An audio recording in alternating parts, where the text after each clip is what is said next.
के अंदर कवि जी भाव लिखते हैं। देखा आज के जमाने का सच्चाई का बा।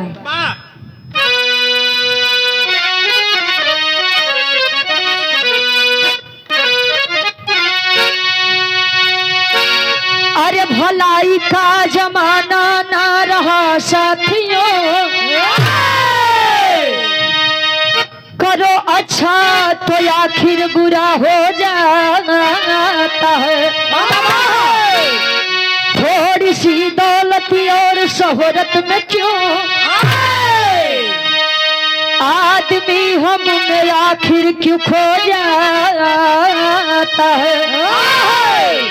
देवी देवता में झगड़ा लगाते फिरे लोग कहते है नारद चुगलखोर है।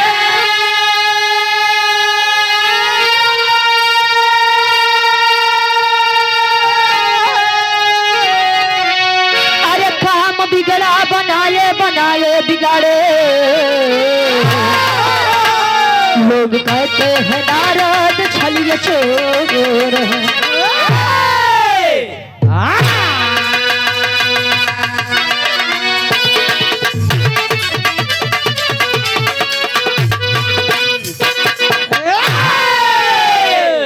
भलाई का जमाना ना रहा साथियों, करो अच्छा तो आखिर बुरा हो जाता है।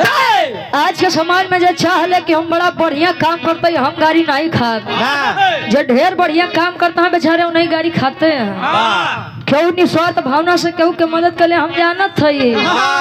कौनो न कौनो एकर मतलब हो तब भाई मदद करत है, नहीं तो आज के जमाने में के करे बारे सोचत कहाँ समय बा। अच्छा, अपने भारत देश के राष्ट्रपिता महात्मा गांधी जी कहा करते थे कि केहू अगर एक हाथ गाले पे मारे तो दूसरा गाले आगे कोई दे के चाहिए। भैया एक ही मारे एक ही और मार ले। लेकिन आज के जमाना हुआ कि तोहे केहू एक हाथ मारे तो के तू 10 हाथ मारा, तबे तो तुम्हारी कलयुग में गुजारा बनाई तो गुजारा उजारा है नहीं। ढेर सीधा ही के देखौबा तो जान ला आदमी तोरे मुड़े पे चढ़ा रही है के मान ला। तो सोच ला कि जाए दे भैया ठीक बा, तू ही बड़ रहा हम ही छोट रही तो कहिए से दबाई है ये से दबाई है तो तू बोला या तो मुँह से हटा।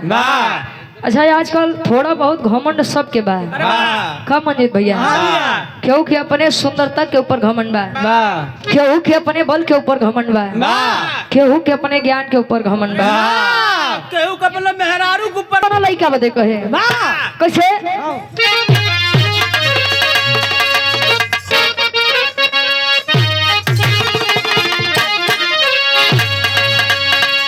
अरे अब मजा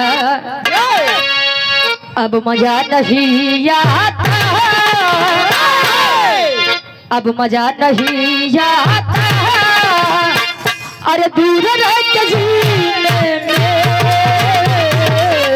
मजा नहीं आता, दूर रह के जीने में अब मजा नहीं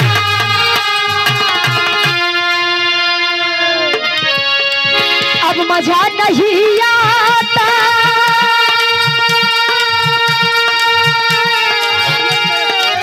दूर रह के जीने में या नबी बुला लेना। अरे हमको भी मदीने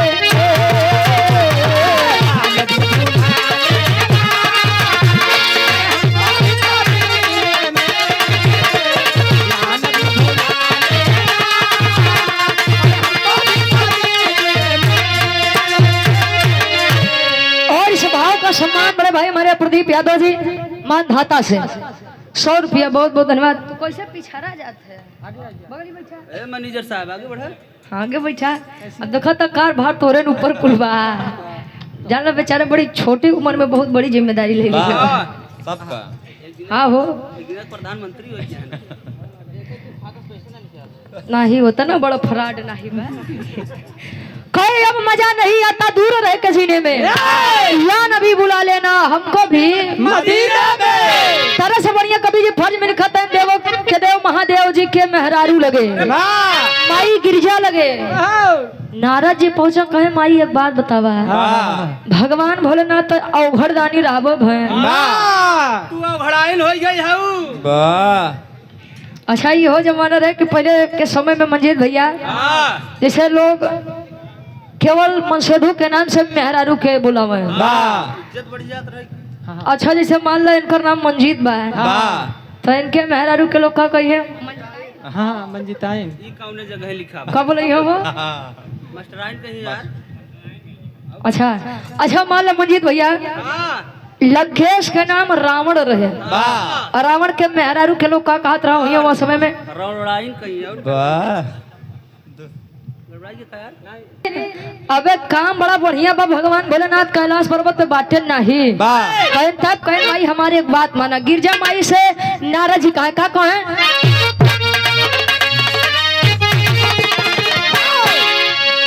अरे एक दिन बोले नारद एक दिन बोले नारद अरे भोजन खुद बनावो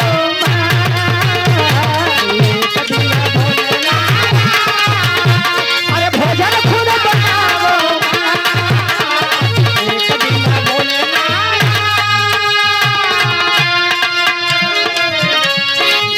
एक दिन बोले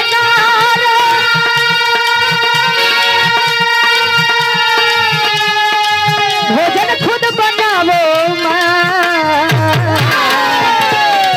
ऋषि मुनि तपस्वी को ऋषि मुनि तपस्वी को अरे हाथों से खिलावो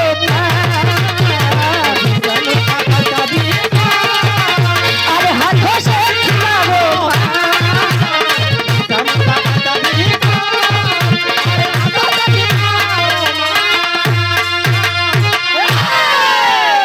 ऋषि मुनि तपस्वी को हाथों से खिलाओ मैं देखा ई युग नहीं सतयुग से ई लोग बतावत थे कि जो ने भोज में ब्राह्मण लोग भोजन नहीं करी हैं वो भोज पूरे नहीं होत बा कहे बुरा जो देखन मैं चला बुरा न मिलिया कोई दूसरे में बुराई खोजे हम गए हमसे बुरा आदमी क्यों मिलवा नहीं भवा एक अंगुली अगर दूसरे का इशारा करबा तो 3 अंगुली अपने तरफ इशारा करते भैया पहले तू अपन देखा बाद में दूसरे के देखा देखा अब नारद जी अबे सुनबे भाई कि जहिया नारद कुछ छौ न पावे कुकुर फेंक दू हड्डी लड़ावे पड़ोसी के हार पड़त बका फेंक बहादुर हड्डी कहे जहिया नारद कुछ न पावे हड्डी फेंक दू कुकुर लड़ावे नारद जी एक ऐसा प्राणी रहे अरे बाप जे उनकर बात उनकर तक उनके मेहरारू के बात उनके मेहरारू तक इनकरे माई को खबर इनकरे बाबू तक सोशल मीडिया के जाना पूरा वो प्लेटफॉर्म रहे नारद जी बीबी भारती चंद। अच्छा नारायण नारायण के जाप करो जब पहुंचे माई गिरजा जी लगे तब बताओ तो इन कहानी के शुरुआत यार से माना जम के भाग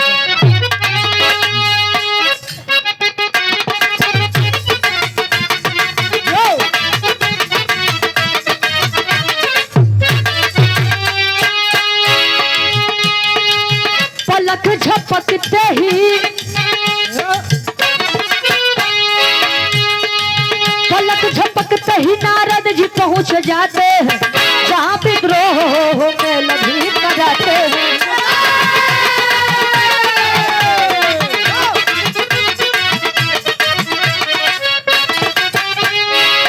जहाँ पर मेल हो झगड़ा भी कराते हैं जहाँ पर मेल हो झगड़ा भी कराते हैं उनकी बातों में लोग जान कैसे आते हैं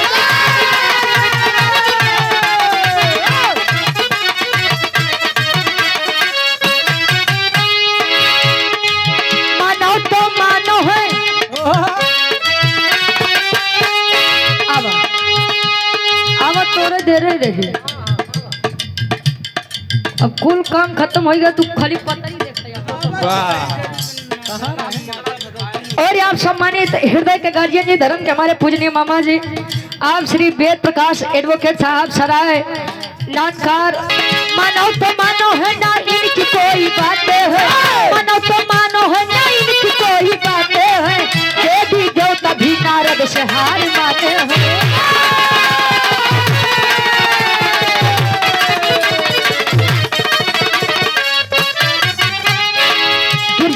कहा मुनिवर बात कुछ बताओ जी, जाने कहा मुनिवर बात कुछ बताओ जी, जाने कहा मुनिवर बात कुछ बताओ जी, जाने कहा मुनिवर बात कुछ बताओ जी। नारद ने कहा पर्वत उद्घाटन कराओ जी।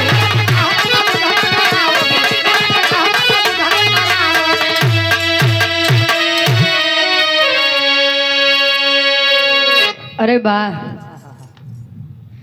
भैया तनी मामी उमी लगल घूम आओ। हाँ तनी नारद जी पूछा कहे माई देखा भगवान भोलेनाथ अबे वर्तमान समय में कैलाश पर्वत पे तो बातें नहीं। एक काम करा सराय वाली मौसी मौसी के द्वारा 100 रुपया बहुत बहुत धन्यवाद आशीर्वाद के चारे कि हम बच्चे अपनी कला में कामयाब रहे और 100 में सबके नमस्ते प्रणाम स्वीकार होके। नारद जी कहन मातारी जब से जान ला तू यहाँ कैलाश पर्वत पे आया है, मान ला तुहार बियाह भा गणेश हरेन के बियाह भाव करे बात से कोनो चीज या पर्वत पे भवा कैलाश पर्वत पे भवा नहीं कहे मतलब कहने काम करा कि कैलाश पर्वत के उद्घाटन करवा दे। प्रिंसु भैया के पापा के मामा डेरवा से 51 रुपया बहुत बहुत धन्यवाद। मामा के गोड़ छुके पहली की बार आशीर्वाद के चाह रहे खैन हमार माना तो कैलाश पर्वत के उद्घाटन करवा जैसे आज ही मंदिर के उद्घाटन बा हवन यज्ञ भवा अब भंडारा के तैयारी चलत बा प्रसाद कुछ क्षण में बटे कई उद्घाटन करवावा और उद्घाटन में 1 करोड़ ब्राह्मण के न्योता भेजवावा। देखा सतयुग में न हम यहाँ पर है न हम रहे न यहाँ पर है। लोग बतावत हैं कि रहा बेटा जल कलयुग के अंत नियर आई भाटा लगी से तोड़ाई तब भाटा लगी से तोड़ाई। लोग बतावत हैं कि कलयुग के अंत में मनई के लंबाई 3 इंच या 5 इंच हुई। 3 इंच 5 इंच का वो बेचारे हुई हो तो लगवा कितना बड़ा लेके चली पाल वाली रही जोन भेड़िया सकत हैं। अरे तो लगे उठाए से बेचारे के मौत हो जाए। कहे कि उद्घाटन करवावा 1 करोड़ ब्राह्मण के न्योता भेजवावा। गिरजा माई कहीं परेशान मत होवा पर भगवान भोलेनाथ से हम कह के सारा व्यवस्था करवाओ तई नाराज जी कहन बस कह दू है पागल वाली बात। हम तो सोचे कि तू मेहरारू हो तो तनी तोरे दिमाग उमाग होए लेकिन तू है पागल वाली बात कह दो कहे मतलब कह देखा नाराज जी हरे आग लगावते है कैसे एक लाइन तरल लगत बा।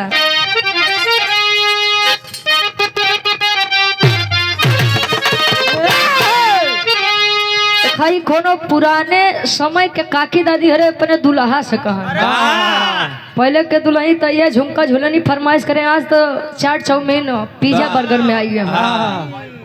अच्छा मोबाइल फोन वाले में अच्छा अब स्कूटी हो गई मान ला यार दुल्हिया अपने सैया जी से फरमाइश करत बा कैसे अरे पाली और झुमका भुलाई जाए ए राजा बाबू और बाली और झुमका भुलाई जाए नथुनी पगोली चले कब बनवाई बाली और झुमका भुलाई जाए नथुनी पगोली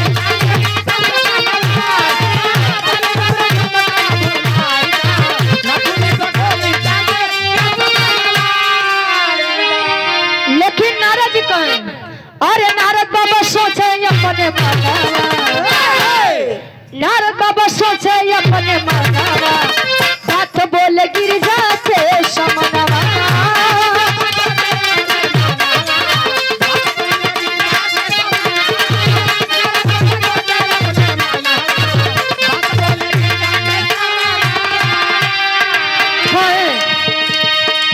पीड़ा कर तार लेके पहुँच कैलाश हो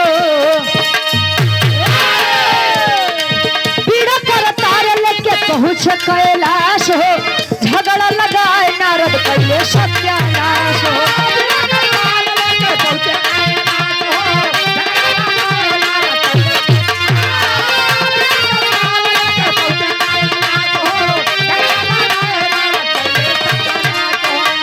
भोला से कहूँ जिन बाया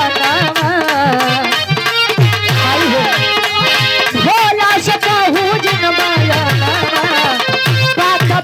गिर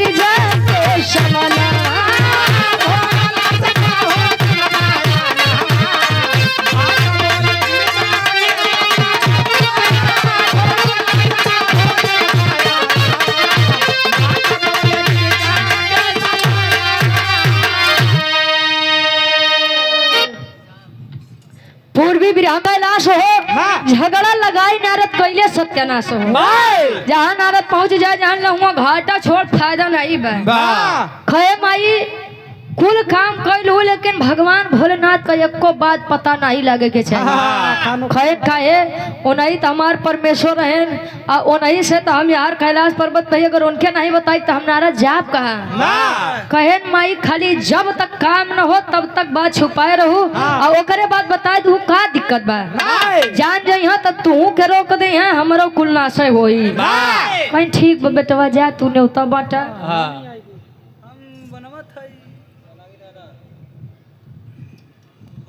कि माई गिरजा जी से कह दिहन कि 1 करोड़ ब्राह्मण बदे न्योता बनाओ मतलब भोजन बनावा पूरी कचौड़ी खीर बनावा और हम चल दिए न्योता बांटे बदे और न्योता बांटे बदे चले बेचारू तो न्योता बांटब गन भुलाए अब भाई जकर दिमाग में तना हमेशा खोरपंच बाढ़ है तो कवन कवन बात याद करे रही और बेचारू आए गए कुल भुलाए अब माई गिरजा जी बेचारो लगा पसीना पोछत खाना बनवाए नाराज गहा ब्राह्मण कली आए के यहाँ भोजन करी है कैलाश पर्वत के उद्घाटन होई अच्छा हमारो मन तनी शांत हो जाइए सब चीज सफल भी थी क्या कहे नारद का न्योता भेजे बरे वो न्योता बेचारू बांटक छोड़ के वो दूसरे काम में लग गए अच्छा धीरे धीरे समय भी तक कैलाश पर्वत पे जब दोबारा से आए तले होत का एक लाइन तरह लगत बा ई गीतिया के दुखी राम दादा गावे श्याम करो लगा पसीना पोंछ के अरे बेटवा तू आई गया अरे राजू तू आई गया हम तो सोचे तू उबे नहीं करबे बड़े सवेरे आए कहाँ रहा बेटवा तू इतना दिन से पानी बरसत रहा भैया कहाँ रहा अब नाराज जी कहाँ है माई गिरजा जी कहाँ है इतना पूछती यहाँ कहीं देखा बेटवा खाना हमार तनिके बचा बाबा की कुल तैयार बा बस रायता में दही डालत बा का देख कैसे एक लाइन तरज लगत बा ननद और भौजाई के बाद बा दुखी राम यादव दादा गाँव में कैसे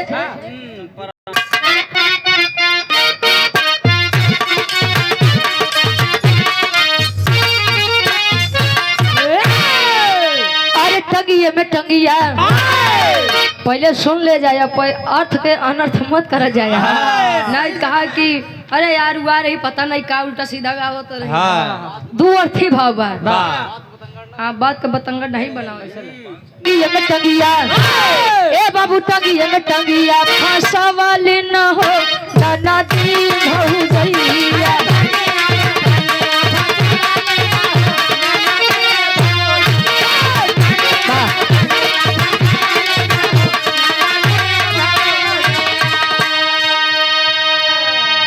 अजय यादव पूरनपुर पटखान से भाई के द्वारा 100 रुपया आशीर्वाद के चाह रही है टंगिया में टंगिया फांसा वाली रे नाना दी भौजैया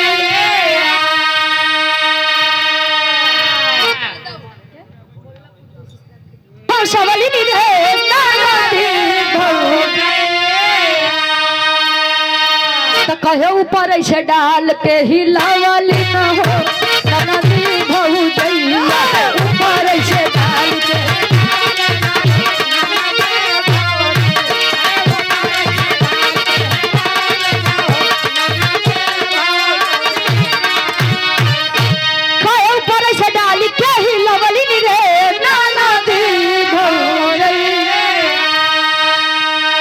कहे माल सफेद गिरवली न हो ननदी भौजैया माल सफेद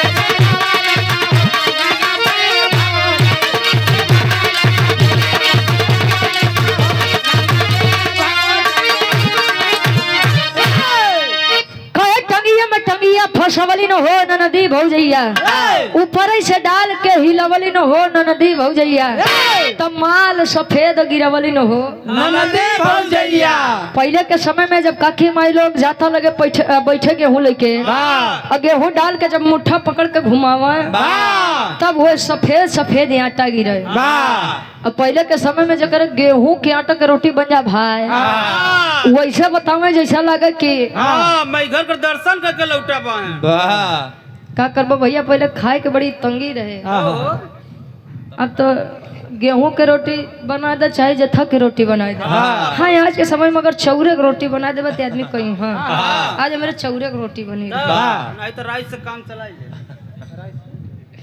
अंग्रेज चल गए इनका बेचारू छोड़ गए। खैर इता ननद भौजाई के बात रहे। अब जब नारद जी के माई गिरजा जी देखत हैं ता गिरजा माई नारद से प्रश्न करत हैं। कौन प्रश्न? अरे नारद पहुँचे गिरजा के समानवा हो कहियो ये भवनवा। नारद पहुँचे कहियो ये भवनवा।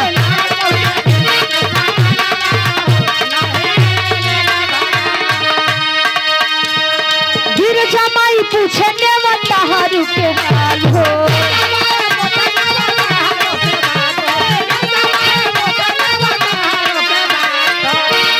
झगड़ा लगाए नारद पहले सत्यानाश हो।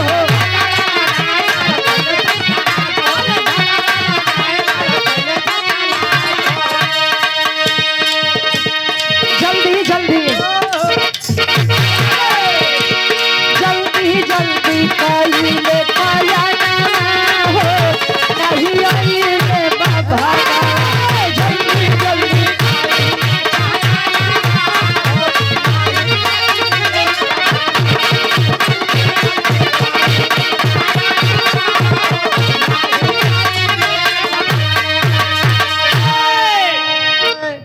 नारद जी पूछे माई गिरजा लगे कहीं बेटा कुछ भी हो तू कैसनो हो लेकिन तू समय के बड़ा पक्का है। कहे मतलब माई कहे मतलब तार ने उतारू 1 करोड़ के बाद छोड़ा एक आदमी नहीं दिखाते हैं। और तू पहले न पहुंची आया है व्यवस्था देखे आए है। अब नारद जी लगे बेचारू पसीनिया है। पसीनिया अरे मतलब पसीना छोड़ पसीना आएगा तो का के कहीं हाँ वह पसीना ना काने कम सुनत है।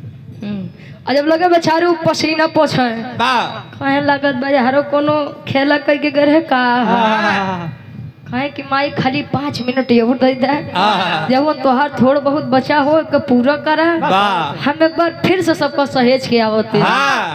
नारद चली आए बेचारू आए बीच जंगल में खड़ा है सोचत है कि 1 करोड़ के बाद छोड़ा एक ब्राह्मण के नौता नहीं दी है। अगर आज ब्राह्मण नहीं पहुँचे तो माई गिरजा भगवान भोलेनाथ हमका ऐसा बात सुनई है ऐसा बात सुनई है कि जान ला हम कबो जिंदगी में खेला खिलावे ला रहबे नहीं कर। अब हरे देखते हैं बीच जंगल में समुद्र के किनारे एक ऋषि संत आदमी खड़ा है पातर के छोड़ के है। जब देखते हैं तो वह टुकुर टुकुर खाली समुद्र के पानी ताकते हैं। नारद जी कहें कि ताकत तो ऐसे ना है कि जैसा लगता कि कुल है बेचारू सुखी है। और जब बैठत है उस संत जी समुद्र के किनारे करत है का टेरी के भाव लगत बा।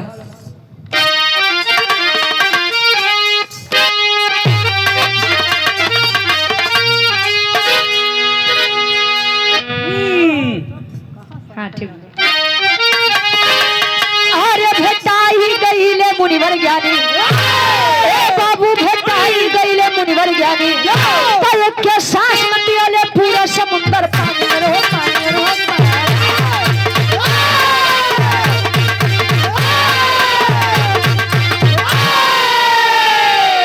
एक के सांस में पियले पूरा समुंदर पानी भेटाई गईले मुनिवर ज्ञानी।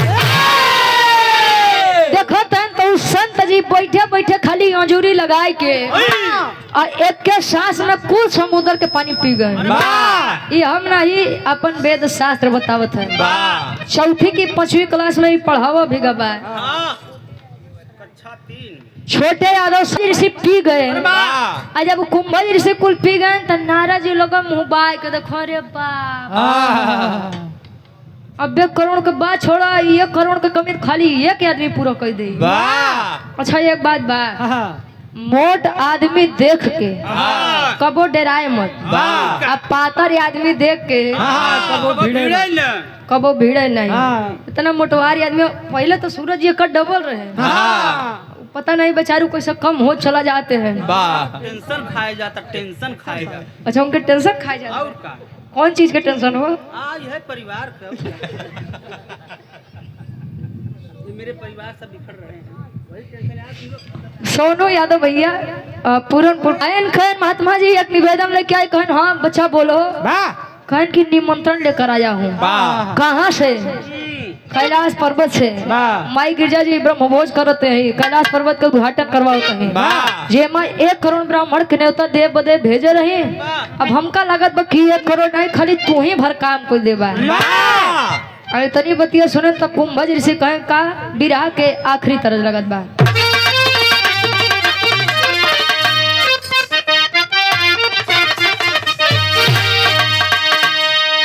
अरे आव चली धान रोप धनिया ई सीजनी गीत बा कर बिन भैया आजकल मेहरारून के डिमांड ई बा कि अगर खेत के काम करे तो जान ला बिना सोनारे के दुकानी से लौटे हम मानम नहीं अच्छा इहो बात बड़ी है जब बाबू के घरे अपने चाहे दिन रात खेते में जुटी रहा ससुरे उतर मान सबके तना बड़ भाव जाए रे हम तो कभो नहीं हरे खेत गई नहीं रहे बाबू के घरे रोज चूल्हा खाना बने है ससुरे में उतर मान जाला जल गैस सिलेंडर नहीं भरोगे तले हम भोजन नहीं देवे का जान ले बर्तन माजे तुम्हार हाथ करिया हो जाए धुआं से मुंह करिया हो जाए मतलब जेतना चीज रहा था केवल ससुरे आए के बाद मेहरारू दिखावत थे सारी नवाबी खाली वो चीज के शिकार हमारे अरविंद भाई हैं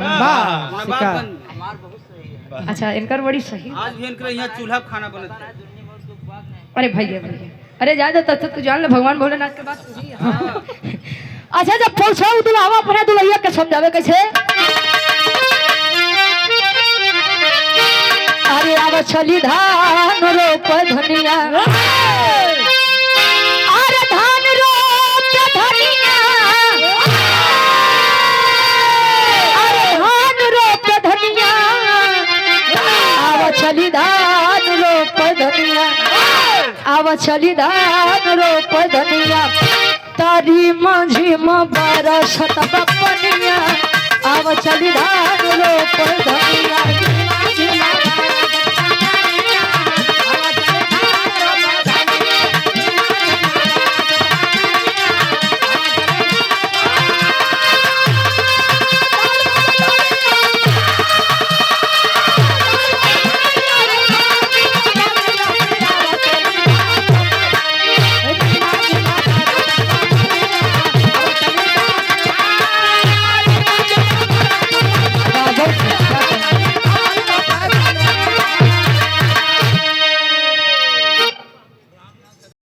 आवा चले धान रोप धनिया हरी मेहरारू मन से ढुके आपसे मटर रहे एक के छोड़ा यार भगवान भोलेनाथ के दरबार से जब लेके आए खबर नारद जी तब कुंभज ऋषि से एक बात कहे का कहे अरे बोले नारद मुनि से बयनवा बोले नारद मुनि से बयनवा त गिरजा घर का रौब हम भोजनवा बोले नारद मुनि से बयनवा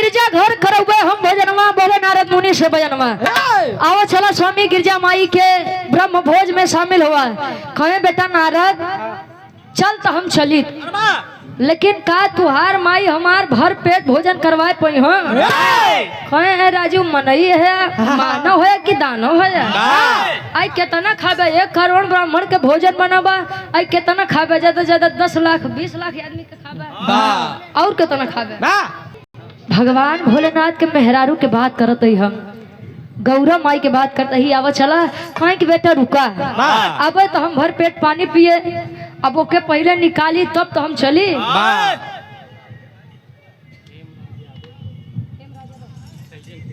हेम पानी पिए रहे आ उतना पानी निकाल दिए कैसे बस बस अच्छा अब आदमी पानी पिए बा पियास लगे आ जब लघु शंका लागी थे आदमी ओके निकारी।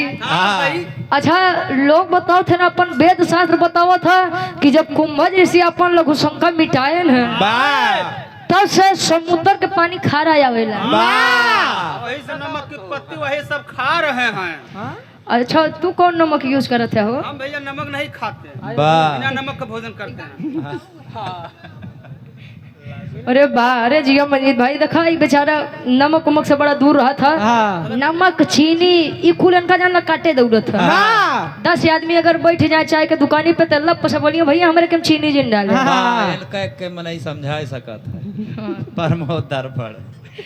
अच्छा यार पहुँचे जब निकारे भैया पेट ओट खाली बा एक प्रमाण हो बा कि तब से समुद्र के पानी खारा आवे लगा।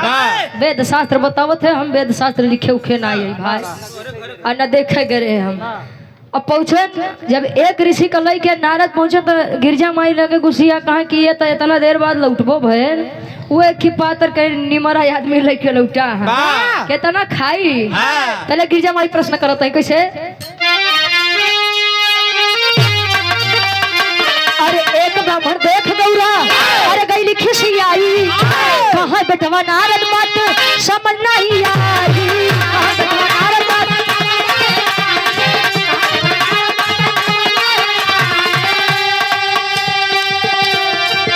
बोले नारद मुनि से बयानवा, बोले नारद मुनि से बयानवा केहू ना देखा तबा समानवा।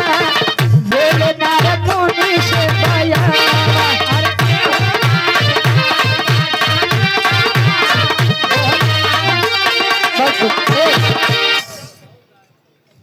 अब कहाँ है बेटवा नारद बात समझ नहीं आई। इतना देर बाद लौटबो भेत बेटवा ये खाली एक ही ब्राह्मण तू लई के लौटा भोजन इतना आदमी के बनवाए हा खियौबा एक ही आदमी के ई कितना भर खाई। कहे माई तू खाली भोजन लई के आवा माई तो का बतावे के नहीं परी उ कितना खाई। अच्छा एक पतरी में 2 कचौड़ी तनी के सब्जी लई के जब बहरे निकले तो कुंभज ऋषि गुस्सियाई के उठ गए। कहे नारद तुम्हारा दिमाग खराब है, पागल हो गए हो, हमार बेइज्जती कराओ बदे हर लिया क्या है। ये 2 कचौड़ी कहाँ जाई, ये तो खाली हमारे दांतन में अटक जाए। कहे कि माई 2 कचौड़ी वाला आदमी नहीं बा आना तो पतरी वाला आदमी बा के परात भर चाहिए। अच्छा माई गिरजा जी जाते हैं जब परात सजाए कल कहीं तले कैलाश पर्वत के दृश्य का बा, भगवान भोलेनाथ के लीला का बा, कवि जी पापड़ के भाव में लिखते हैं।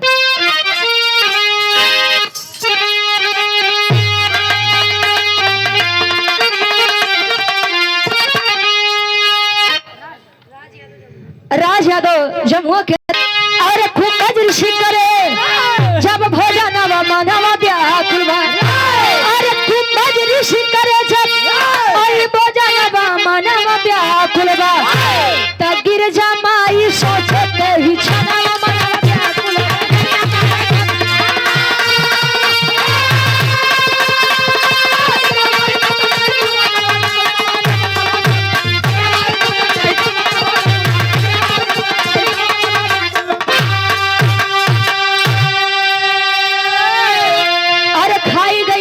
भोजन कहे उरी लावा हो, खत्म हो गई भोजन का जल्दी से बनावा हो।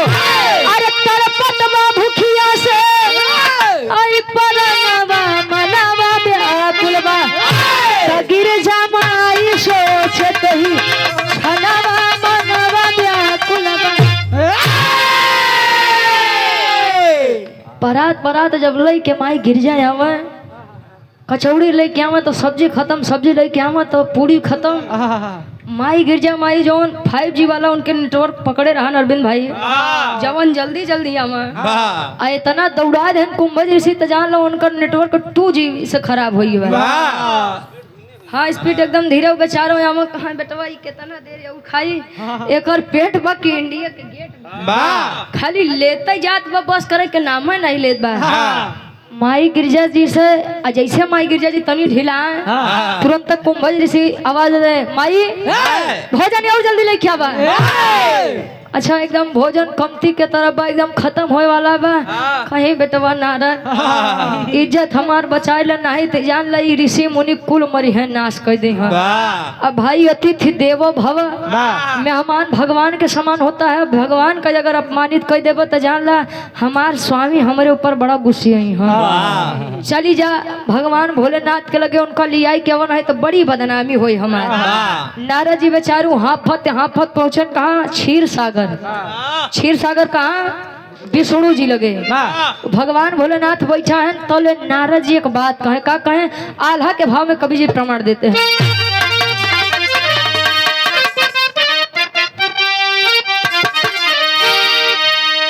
अरे हो ही अपमान तब सोच महारानी बाबू, याद कर भोला के सुना मानला। बोले भोले दानी खुद ही इज्जत संभारे आप। नारद से कहे इज्जत लेते हो बच्चा। तब ले प्रभु विष्णु जी जोगी भेषवा में अइले। बैठ कुंभज ऋषि बगली में जाए। जल्दी से खाई के उठ के भोजनवा बाबू। कहे लागे कुंभज तब शरम नहीं बा।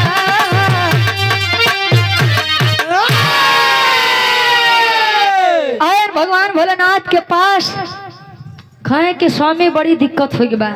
खाए का बनारस के बड़ा हाफत है यार। कहे स्वामी हमसे माई गिरजा से बहुत बड़ी गलती हो गया। कहे गिरजा से हमरे मेहरारू से कौन गलती हो गया?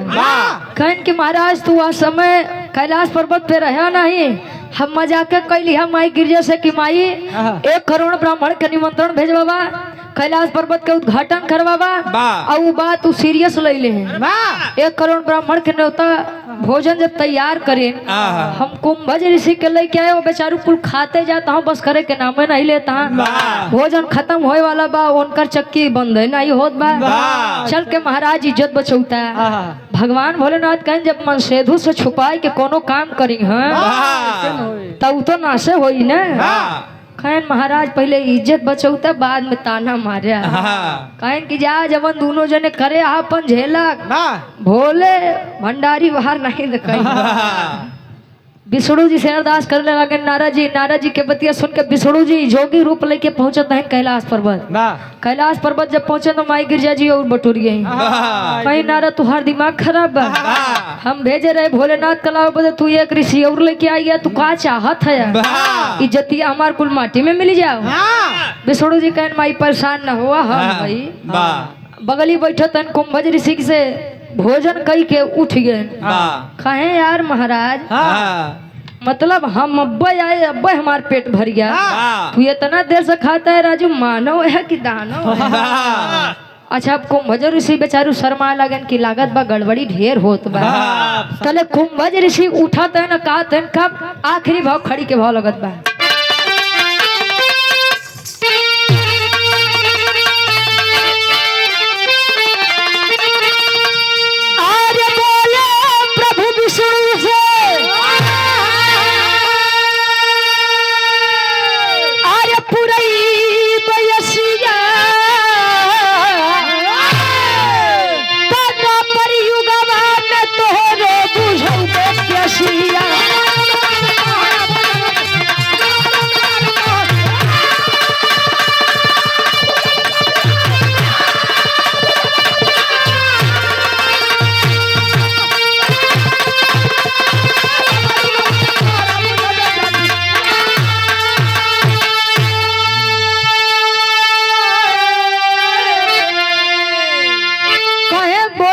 विष्णु पुरैबे असिया द्वापर युगवा में तोहरो बुझौबे पेशिया। अच्छा कुंभज ऋषि जब खड़े हुए कहे कि महतारी भोजन तक कराए दो लावा पानी पियावा हम चली अपने अरे माई की जी कहिए भैया जब तू माफ करा हम भोजन के जिम्मेदारी लिए रहे पानी होनी के नहीं भोजन करे तो ई हाल कह दी पानी पीबे तो जान ला भगवान भोलेनाथ के जान ला अपन जटक खोले के पड़ी हम तो पानी होनी नहीं पिया पाऊ विष्णु जी अपने असली रूप में कहन कि बेटा कुंभज भोजन तो तू कैली है सतयुग में लेकिन पियास तुम्हारी ई युग में नहीं बल्कि द्वापर युग में बुझी कहे मतलब हम पानी पिए बदे युग युग भटके कहन कि देखा जरूरत हमका तुहार कहाँ पड़े कहाँ पड़ी कुंभज ऋषि के जरूरत अरे सतयुग त्रेता बीतल आयु द्वापर के समैया नख पे गोबर धन मुठा वाले कन्हैया